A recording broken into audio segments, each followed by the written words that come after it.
पवन सिंह के साथ कर रही एक एक्टर से पवन सिंह को हो गया है लगाव। इतना लगाव हो गया है कि पवन सिंह जो है स्टेट पे ही बोल देते हैं कि भाई इनका दांत बहुत अच्छा लग रहा है। और मैं पहली बार जो है कि मैं इतने टाइम के बाद फिर किसी पे एकदम दीवाना हो चुका हूं। और डायरेक्ट मैं बता दूं कि ये बात डायरेक्ट पवन सिंह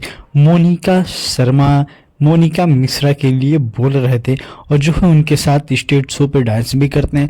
और आप लोग देख सकते हैं पवन सिंह जो है उनको वहीं पे यूं गाल पकड़ के ऐसे जो है थोड़ा सा ऐसे देख सकते हैं, और क्या मस्ती में एकदम प्यार से जो है मोनिका मिश्रा को ऐसे कर देते हैं। लेकिन भाई साहब ये पावर स्टार पवन सिंह की ऐसी जो हरकतें हैं ये असल में थोड़ा सा इंजॉय और स्टेज शो पे मनोरंजन पब्लिक को कराने के लिए होती है। इस बाकी पवन सिंह का काफी ज्यादा चर्चा हो रहा है इस विशेष और ऐसी बातों पे कि पवन सिंह को हो गया प्यार। पवन सिंह को इतने टाइम के बाद हुआ है प्यार। गाइस जैसे कि आप सभी को बता दूं ऐसी कोई बात नहीं है, बस पवन सिंह थोड़ा सा मनोरंजन कराने के लिए ऐसे बोल दिए हैं। बाकी आप लोग ये वीडियो कैसे लगे कमेंट करके जरूर बताया। चैनल पर नहीं हो चैनल को सब्सक्राइब करके बेल आइकन को